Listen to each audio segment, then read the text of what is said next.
I'm Ann Charles. Hi, I'm Linda Quinlan. It's Tuesday, August 10th. Welcome to All Things LGBTQ. And we'd like to acknowledge that we are taping in Montpelier, Vermont, which is unceded Indigenous land. Ann, do you have headlines? Sure, and we want to add, of course, what's obvious that our co-host is off tonight, but we'll all see him next time. I have many headlines. They are, I have Asian, European, African, and North American headlines. So they are as follows from Asia. Dozens protest against a planned LGBT event in Kazakhstan's Akrobi region. Taiwan won't attend Hong Kong's gay games, fearing security law. And there's a law that China has pushed through in Hong Kong that says that you can't use the word Taiwan, you can't use the Taiwanese flag. And so if they tried to do that, they might be arrested. So it's ironic that the most LGBT-friendly country in Asia, one of the most LGBT-friendly countries in Asia, can't participate in the gay games. And a third story from Asia concerns Chinese social media nationalists attacking an LGBTQ film festival run by foreign consulates. And this event is occurring in Guangzhou. It aims to show LGBT films. Consulates routinely do this around China to try to fight the human rights battle. Some of the films that are going to be shown are Lady on Fire, Portrait of a Lady on Fire, No Ordinary Man, which is about transgender icon Billy Tipton, Out in the Dark, A Perfectly Normal Family, about a father coming to terms with his transgender identity. So anyway, Weibo, the Chinese social media, published an advertisement for the film festival, and all these nationalists are outraged. But what's especially disturbing is that a lot of these people are young people, that they're the young nationalists opposing this festival. So that's an unfortunate turn of events. On to Europe. And you may not be surprised, but I'm going to talk a little about Hungary. Its decree sets the terms of the new anti-LGBT legislation, and the election panel clears the questions for the referendum that is being brought forward by Viktor Orban, the authoritarian leader who wants to make a statement to the European Union. Apropos of that, Sebastian Vettel, a German race car driver, and 3 others are reprimanded for not removing their LGBTQ plus rights T-shirts before the anthem at the Grand Prix. And so he has... In Hungary then, the Grand Prix? It occurred in Hungary, okay. Yes. He's German. Okay. So he's been disqualified, which is ridiculous. Yeah. Now I have a picture before you of the Russian LGBT family that was featured in the ad I told you about last time. The ad for the organic grocery store. It showed 2 women and 2 lesbians and their family, as you can see before you. They got death threats after this ad was shown. It was a grocery chain, as you recall, that last month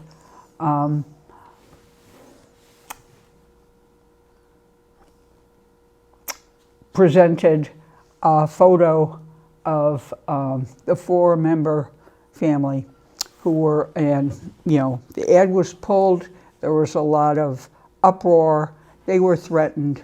They've posted an Instagram picture of themselves, and it was geotagged, a word I just learned, as being from Barcelona. So they had to make that decision because they were under threat. Moving to a little more positive, well, this is a mixed story. LGBTQ plus activists are protesting Ukraine's president. They're throwing a rave outside his office, and now I have a picture before you of them. The president of the Ukraine is Volodymyr Zelensky. He's failed to clarify his stance on queer and trans equality, and there have been a lot of hate crimes in Ukraine, and so he needs to take a strong position.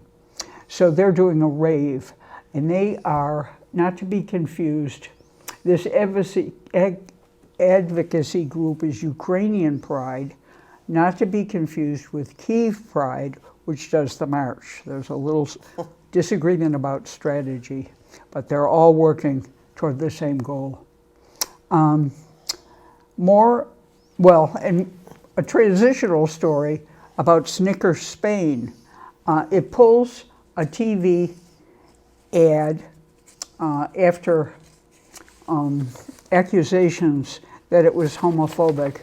And this sounds like a really sort of,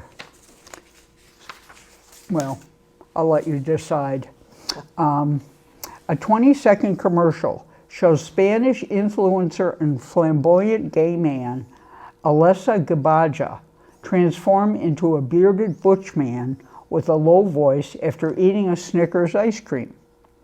The video went viral, and some people are called for a boycott of Snickers.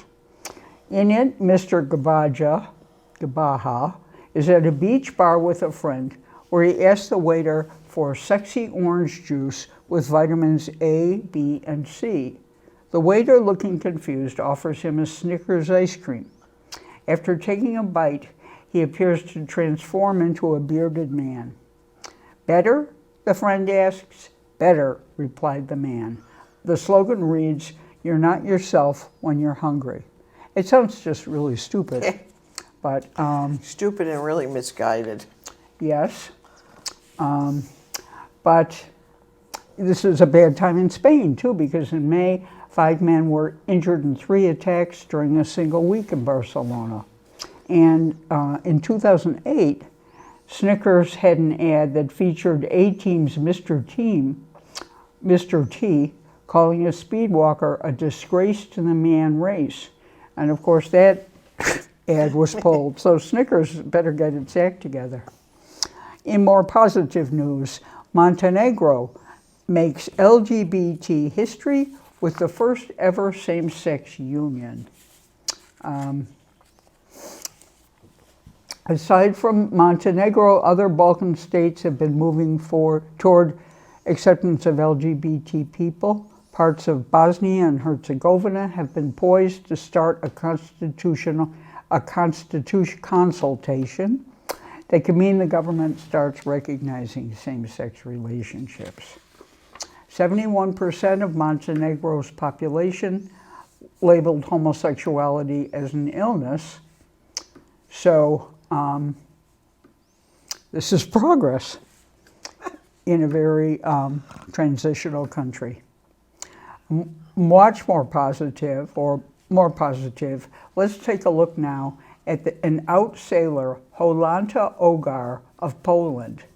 She won the silver, and I'm featuring her because to be an out athlete or an out anybody in Poland is to really make a courageous gesture. She's one of 3 out LGBTQ athletes to represent Poland in this year's games, and she's competed in 2 other Olympics by representing other countries. So she wanted to come home and compete for Poland, and she got a silver medal. I hope she's not arrested. Well, no kidding. And another act of courage is performed by Polish rower who comes out after winning the silver medal. Her name is Katarzyna Zilman, and I have a picture before you now. She's one of 160 out LGBTQ athletes, according to this article, but I read another article that said there are 170. So 160, 170. It's the first medal for Poland in the 2020 Games. And what's, I think, especially moving, Twitter users responded and congratulated her and her teammates. One person said, "I've been feeling really depressed today, the state of the world and all that. But then Polish rowers won silver in Tokyo, and one of the girls came out on live state homophobic TV. Go girl." So it has an impact. Yeah, I would like to know what happens to these people when they go home. Yeah, I wonder if there'll be any follow-up on that. I hope not. Finally, I have another picture of the Dutch women's field hockey team that stand in support of LGBT people before their dominant win. You can see them standing there in the shape of a heart in support. One of the members is LGBTQ. So I can go to you, Linda, and All right. finish my... Stories after. Okay. Well, we have some headlines here in the United States, some good, some awful, some in between. Okay. The first is gay Arizona politician arrested and accused of sexual misconduct with a minor. Anti-vaxxer and anti-LGBTQ politician dies after a COVID diagnosis. H. Scott aptly questioned the need for a vaccine and often ridiculed trans people. Gay city official threatened with stoning in Oregon. We'll talk about that a little more. Pennsylvania State Rep Brian Sims blazes trail towards being lieutenant governor. Pennsylvania is alone among the Northeast states in having no law banning anti-LGBTQ discrimination, but now may be the first to have a gay lieutenant governor.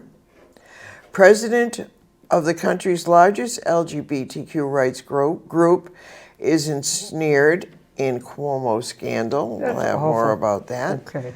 Denver advocate Scott Miller is nominated for Swiss ambassador. Miller and his partner are mega donors to the Democratic Party. Man calls trans faggots and accuses them of having sex in public before beating them. LGBT group boycotts Texas Senate hearing on a bill imposing limits on trans student athletes. And senators press the State Department to have more support for LGBTQ asylum seekers. The case of a gay man being murdered by the heiress Doris Duke is being reopened. We'll have more of that. Should be pretty interesting. Biden announces 2 lesbian nominees to the federal judiciary. Our own Vermont Supreme Court Justice Beth Robinson for Federal Appeals Court, and Denver Attorney Charlotte Sweeney for Colorado's District Court. We'll have more about them. Biden nominates lesbian rabbi to the Religious Freedom Commission. Sharon Kleinbaum is in sharp contrast to Trump's homophobic appointees. Mary Trump says that Meghan McCain lacked the courage to face her on The View. Anti-LGBT preacher creates Good Tribe, a social media site for straight white men. Good tribe. Ooh. God Tribe. Oh, God tribe. God Well, tribe. God Tribe. That makes a little more. Ed Buck is found guilty on all charges and will likely spend the rest of his life in jail. I'm assuming by this point everybody knows who he is, but if you don't, he was a big Democratic donor who lured African-American men to his house and drugged them, and 2 died. 2 died. And it took a lot to get this case because of who he was. A lot of pressure from family and other people to even have the police finally charge him with this. Nebraska Children's Museum cancels Drag Queen Story Hour after threats of violence. A League of Their Own TV series to start soon. I'm very excited. This new Amazon Prime series will start filming this week. The series will be adapted from the movie directed by the late Penny Marshall. And who's going to be in it? I don't know. Rosie O'Donnell. Oh, Rosie O'Donnell. Among others. Yeah, that's right. A vulnerable teen lesbian talks about being raped by her pastor to heal the gay. Angela Peterson is now 49 and living as an open lesbian and will never forget her horrific experience in conversion therapy as a teenager. And Chick-fil-A will now be referred to as the bigot bird. By whom? Well, supposedly by the LGBT community, and allies are supposed to start calling it the bigot bird. And not by there. Right, of course. A piece of gay history that some people might not know is Gene Compton's cafeteria riot in 1966. Compton's was a seedy eatery in the Tenderloin district and was the first rebellion against oppression on the LGBT community. Electric Literature announces a new editor-in-chief, Denise Michelle Norris, and she is the first openly trans woman at the helm of a major literary publication. And here is her picture. Hate crimes charges filed in Puerto Rico in transgender killing. So that's what I have for headlines. We'll go into some stories in greater detail, but Anne, you're up. Okay, and I'd like to finish my headlines, if I may, by going to Africa, where there are 2 stories about Ghana. And I'll come back to them. In North America, the Cayman Islands have conducted their first Pride Parade, and I have a picture now before you of the revelers. And then I'm going to show you a clip of a film that's available on Amazon Prime and share with you a book review of a Judy Grahn book that I was able to review in a recent issue of Gay and Lesbian Review. But let's go to the Ghana case. If you may recall that the government arrested 21 activists who were having like an informational gathering. And they were having,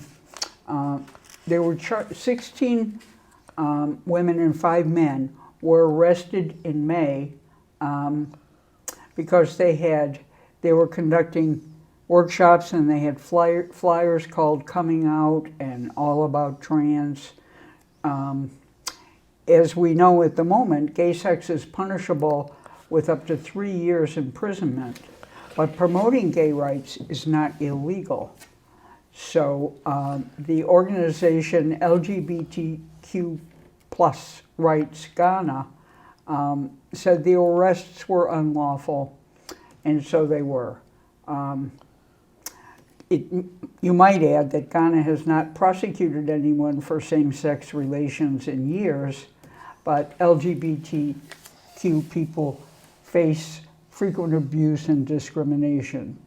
So anyway, the headline is that the court dismissed the case, saying there wasn't enough evidence to prove that they'd gathered unlawfully. So that's good news. Bad news. An anti-gay bill has been introduced in Ghana, and activists in Ghana are calling for global help to lobby against it. these lawmakers are beginning to face backlash over a bill before Ghana's parliament that aims to make gay rights advocacy illegal. 8 lawmakers are sponsoring the bill, which was introduced to Parliament on Monday. It would impose a maximum of a 10-year prison sentence on people who support and advocate for same-sex and gay rights. Individuals or groups would also not be allowed to provide social or medical support to LGBT people. Q people. This is word had spread before it was officially presented, and of course it's caused outrage. The head of the Ghana Center for Democratic Development, which defends gay rights, told the Voice of America this bill is a distraction. We're in almost a post-COVID situation, and there are a lot of challenges to deal with, he said. This is not the kind of distraction we need at this time, and unfortunately, it's being foisted on us by these crusaders who really will not stop. He added that if the bill is passed, it will be legally challenged. All these governments are just using our rights as a distraction and stirring up homophobia. In Parliament, it may well pass, but I doubt very much it will survive executive scrutiny. Hopefully not, he said. If it does get presidential assent, I'm almost certain it will be challenged judicially. In the coming weeks, the Constitutional and Legal Committee of Ghana's Parliament plans to consult the general public for possible amendments. But they're asking for international governments and celebrities to speak out against the bill. Let's move to our North American story involving the Cayman Islands. I have a picture, I showed you the picture of hundreds participating in the first ever Cayman Pride March. Upwards of 600 people participated. It took place last Saturday. The founder and the president of Cayman LGBTQ Foundation told the Los Angeles Blade on Monday during a WhatsApp interview that his group did not allow alcohol in the parade and discouraged public displays of affection in order to maintain a respectful event. So, this is a mixed bag. This is the first time in history the Cayman Islands has ever been able to put on a pride, this activist said. I'm excited because we had no protesters, we had no negativity throughout the entire parade. It sounds like you had no expressions of any kind. Just in case you were wondering, the Cayman Islands is a British territory located in the Western Caribbean Sea between Jamaica and Cuba. The Caymanian government in 1998 refused to allow a gay cruise ship with 900 passengers to dock. Another place that we might consider boycotting, although this Pride March has occurred. Religious officials in the British territories pressured authorities to prohibit an Atlantic events vessel from visiting the territory. Caymanian Grand Court in 2019 struck down the territory's same-sex marriage ban. The Court of Appeal is a few months later overturned the ruling. So, they struck down the ban and then they reinstated it. The territory's civil partnership law took effect last September. So, now, should we proceed? I can proceed to my stories, and then we can do your... Very good. Okay? Sure. All right. Well, for the stories here, I have gay Arizona politician is arrested and accused of sexual misconduct with a minor. Senator Tony Navarrete is a member of the Arizona legislature, and he's part of the Arizona legislature's LGBTQ caucus. He was arrested this week and faces 7 felony charges for his alleged sexual encounter with one boy and another attempted sexual encounter with another. So I don't know what the background is with this, but I'll certainly keep an eye on it. You know, when someone gets accused, it's always, you know, we have to wait and see. Gay city official is threatened with stoning in Oregon. A man banished a rock during a public meeting, but police released him despite his violent threat. Eric Osterberg was set to deliver his final report to the city council about its funding on racial equality when he was threatened by a man wielding a rock. President of the country's largest LGBTQ rights group is ensnared in a Cuomo scandal. This is awful. He is facing a call to resign over his alleged role to discredit a woman who accused Governor Cuomo of sexual harassment. Alfonso David, he is president of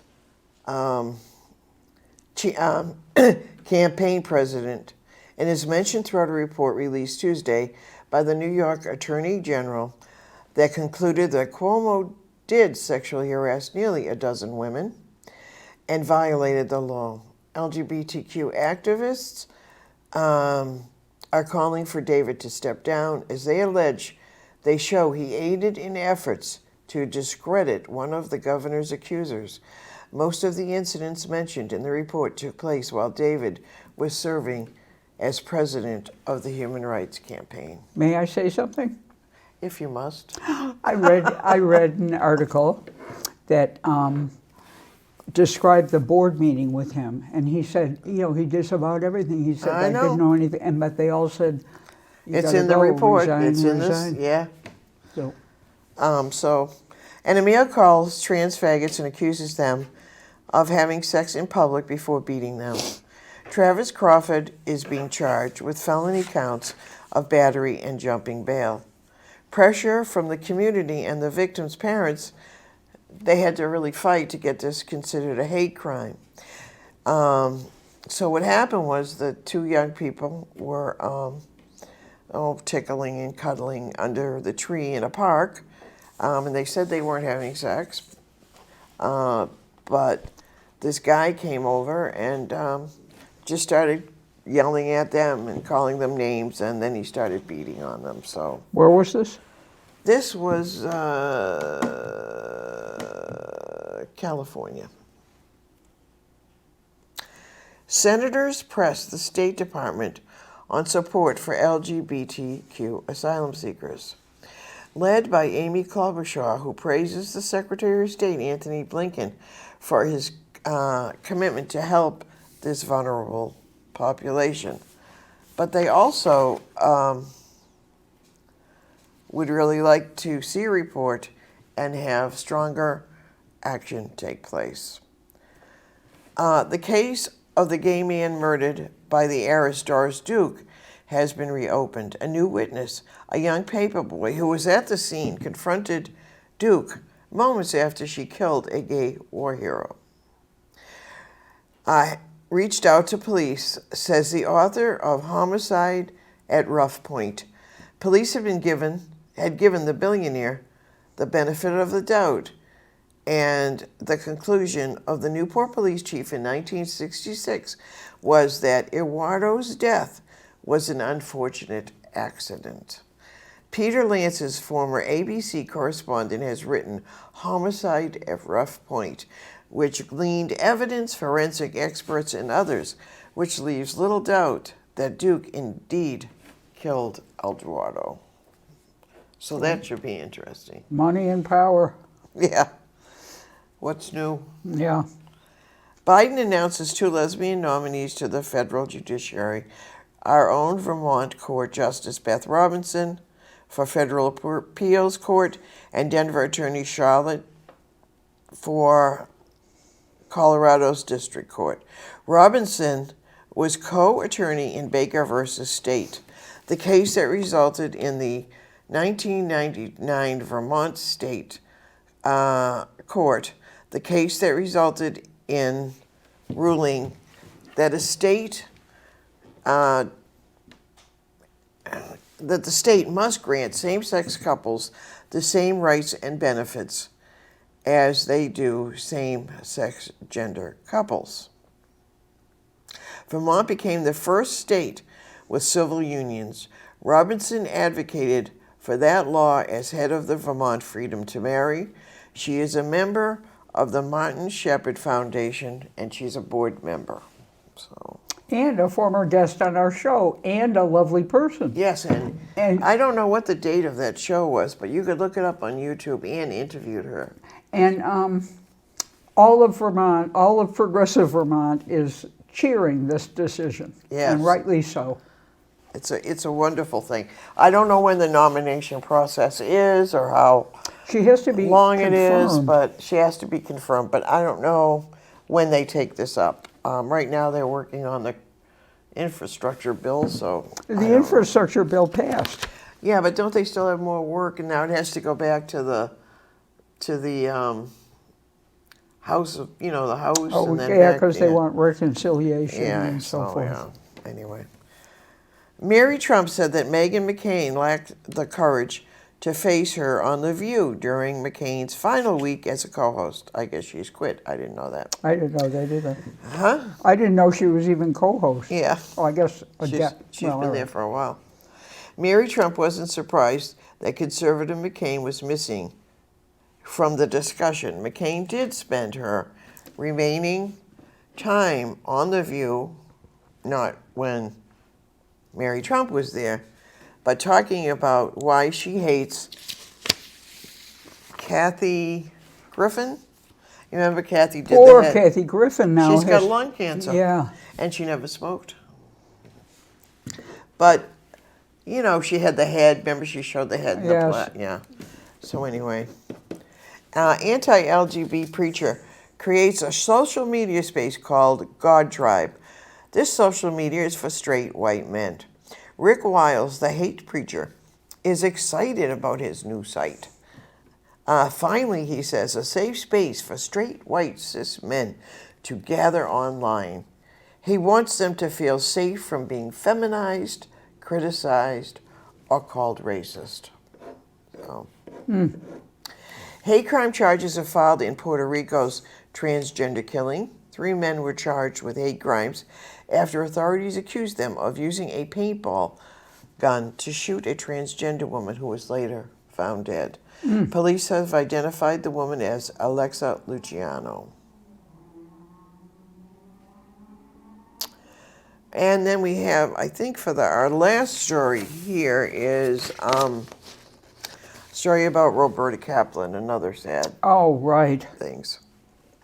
Time Up executive resigns after involvement in Cuomo's investigation. A lot of people are being pulled down with him. Her resignation comes after a group of Time Up staffers and Time Up legal It's defense Time's Up. fund clients published an open letter to the board calling out the organization for failing all survivors. Time's up. Time's Up has abandoned the very people it was designed to protect. The Attorney General's investigation revealed that Governor Cuomo instructed his aide, Melissa DeRosa, to seek input from Kaplan and other lawyers for response to ex-aide Lindsey Boylan's allegations of sexual assault. Time's Up, the letter continues, to prioritize its proximity to power over mission. And her office actively worked to further Cuomo's defense behind closed doors. Awful, awful, awful. Mm-hmm. So we've had a couple of those stories this week. Mm-hmm. Mm-hmm. And my personal anecdotal thoughts are once you get involved with, power, sometimes the lines blur. Yeah. And, But, especially in an organization that was set up to enfranchise women and defend them against harassment and things. Victimization charges. Yeah. Yeah. Okay, so I think, Ann, Ann's going to read her latest. Is this your latest book review, or did you It do is. It is, okay. It's in the Gay and Lesbian Review Worldwide, and it's called Touching Creatures, Touching Spirit by the wonderful Judy Grahn. Actually, that's the title of the book I'm reviewing, Yeah. which is also has a title. It does. The title of the book is, Touching Creatures, Touching Spirit. You mean the article? and there's a subtitle, Living in a Sentient World. Okay. So it's Touching Creatures, Touching Spirit, Living in a Sentient World. And the title of the review is Where Even Wilder Things Are. Doo-doo-doo. And it's in the July-August 2021 issue of the Gay and Lesbian Review Worldwide. The title of Judy Grahn's 16th book beckons readers into a world in which all living species share a net of consciousness, a mind as distinct from the brain as a biological organ. The 10 essays and true stories in Touching Creatures, Touching Spirit exhibit an openness to phenomena that enables Grahn to explore what she describes as her sensory, cellular, and spirit-related consciousness. The first 3 accounts describe instances of interspecies communication. In one episode, the writer and 2 golfing friends come upon a dragonfly trapped in thick algae pond scum. As the golfers painstakingly strip the slime from the insect's wings, the dragonfly rides from hole to hole on a golfer's shoulder because the group needs to move on and keep up the pace on a busy course. During this journey, Grahn studies other parts of the creature's anatomy and begins to feel an emotional connection. First, the dragonfly seems frightened, but then appears to develop trust until it is eventually freed and able to fly away. When the 3 golfers return to the same course a month later and arrive at the pond where they had rescued the dragonfly, they discover about 50 assembled dragonflies. When one in particular hovers close to Grahn's face, she feels a connection. The creature then flies higher and twice performs a kind of spiral dance, as if in gratitude. Because I personally find this example provocative and edifying, I have shared it with friends. The second section contains 4 works of creative nonfiction in which the human characters have been disguised or combined. The writer insists, however, that the creature accounts conform directly to her observations and experiences. The provocatively ambiguous "only strawberries don't have fathers" stands out in this section in its suggestive treatment of a mentally troubled young gardener taken in by a lesbian couple who confronts his demons at the end of the piece. Section 3 may present the greatest challenge as it investigates the 3 levels of consciousness that Grahn perceives to exist. In the first account, she traces the unembodied presences, that's her word, or spirits emanating from stones and fire. Particularly striking here is her 1997 involvement with a friend at the full moon ritual in Attakal Temple in Kerala, India. After participating in the rite, she reports that she and her friend returned to the U.S. suffused with primordial cosmic energy, transmitted through the symbolic flames of the ritual. The second narrative concerns the net of life that the writer names microbia, a reference to the operation of cells once demonized as germs.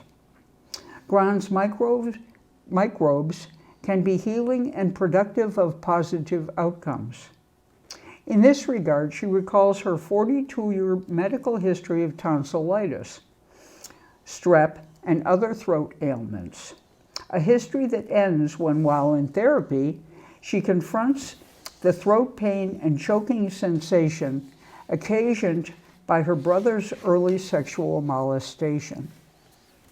In this way, what she describes as cellular consciousness reveals itself. In the book's concluding account, Grand's unembodied presence appears in the form of a radiance, mostly invisible waves or rays, detectable by an as-yet mysterious sixth sense. The most dramatic occurrence takes place on the deck of the California ranch house belonging to one of her teachers. After dinner with the class, Grand, talking to the planet Venus, expresses grief for dead friends and lovers. When she begins to chant the names of the dead, a sympathetic fellow student encourages her to scream. When she complies, the rest of the class comes running out, and they all sit down, touching Grand and looking at the sky. As the writer sees a viscous stream pour from the sky through her teacher and into her, she experiences a sensation of intense love. Subsequent interviews with the 12 women who'd been on the deck that night revealed various transcendent responses, all culminating in a feeling of deep and powerful love. Grand speculates that the Earth's aura and the dark matter of the entire galaxy contain repositories of transmissible love. To be sure, touching creatures, touching spirit will not appeal to all readers. To appreciate this book requires receptiveness to modes of thought and feeling not often accessible to people in their daily lives. One virtue of the book is that Grand doesn't proselytize or insist that readers follow her everywhere on her path.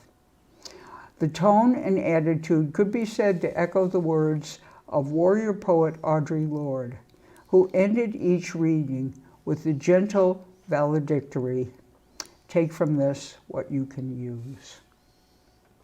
Thank you. That was a lovely review. Well, thank you. She's an amazing person, Judy Grand, and a lesbian pioneer of great renown. And she has another book that has also come out almost simultaneously. Is it a reprint of an old book, or it's a No, it's new. I think it's called Dreams of Inanna. But I could be wrong about that. Yes, I Also still have my signed book copy of her, Of Judy Grant's first Yeah. poetry book, I believe. yes. Well, may I just move through all these papers to a clip? Sure. Let's talk about, everybody's talking about Jamie, a 2021 biographical musical drama directed by Jonathan Betterell in his feature directorial debut from a screenplay by Tom McRae based on the stage musical of the same name. The film stars Max Harwood and Sarah Lancashire, who was in Last Tango at Halifax, a wonderful actor whose work I Which admire. one was she? She's the mother. Was the mother that Well, lived she's in... the mother in the film, and she was the teacher, the lesbian. Yeah. She's great. Okay, let's move quickly to the plot. Jamie New is a 16-year-old and doesn't quite fit in. Instead of pursuing a real career, he dreams of becoming a drag queen. Uncertain about his future, Jamie knows one thing for sure: he's going to be a sensation. Supported by his loving mom and his amazing friends, Jamie overcomes prejudice, beats the bullies, and steps out of the darkness into the spotlight. And you can see this on Amazon Prime. Everything's on Amazon Prime. Let's take a look at everybody's talking about Jamie.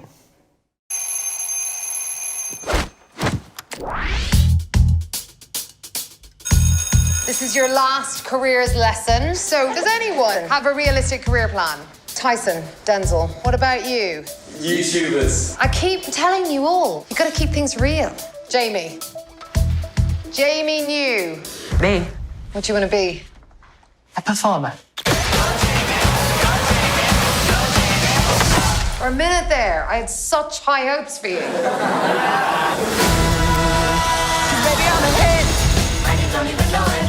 What is wrong with our boy? You remember when we was little and we used to play dress up? Well, for me, that's a game I don't want to stop playing. I'm done with this. I wanted a son so badly. And I got you. The cold, empty mornings. I don't think I've got a dad anymore. You've done nothing wrong, Jamie. You never did. So, why do you want to be on stage? I want to be a drag queen because it's all I ever dream of. And when I close my eyes, it's all I can see. If Jamie wants to come to prom, he comes dressed just like all the other boys. You are a freak. They made me feel so ugly. I'm scared. You can't just be a boy in a dress, Jamie. A boy in a dress is something to be laughed at.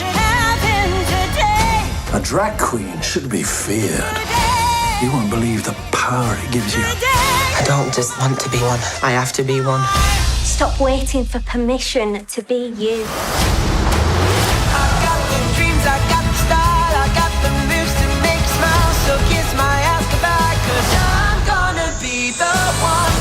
Do what you want to do. Be who you want to be. You are the bravest person I know. You're like Beyonce. No. Mom, do you ever wish I were just normal? No. Never.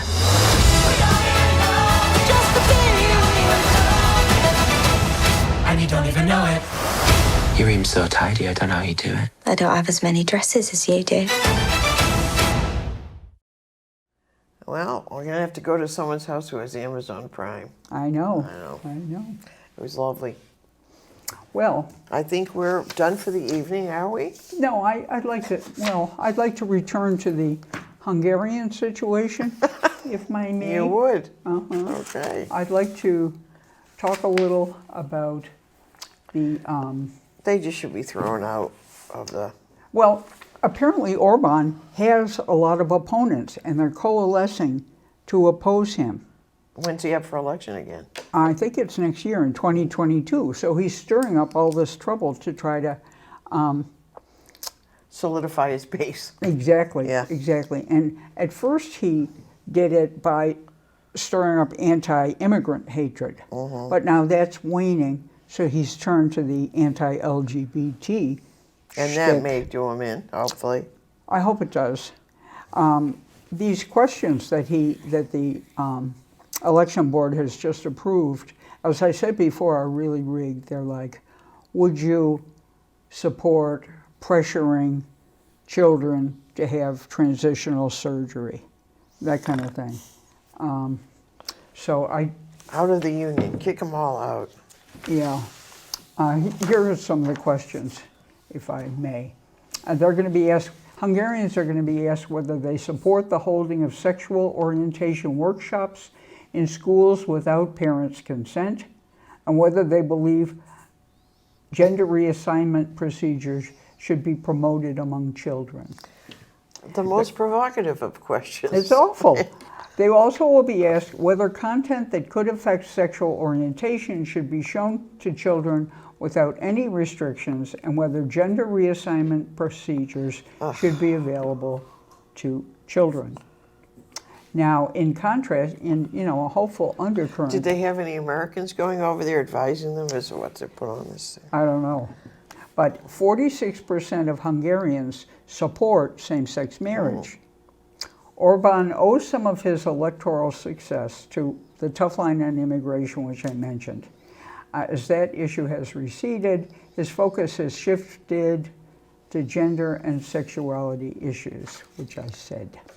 Well, I think if it's that close to 50-50, I think, you know, with some education and work in the community, maybe you can up that number. Hungarians will be asked whether they support the holding of sexual orientation workshops in schools without parents' consent. I think we did that. We did that. I'm sorry. I have a little challenge with my script. Okay. Well, on that note, There's so much going on. I know, it's very interesting. So we will see you in 2 weeks, all right? And until then, remember to resist.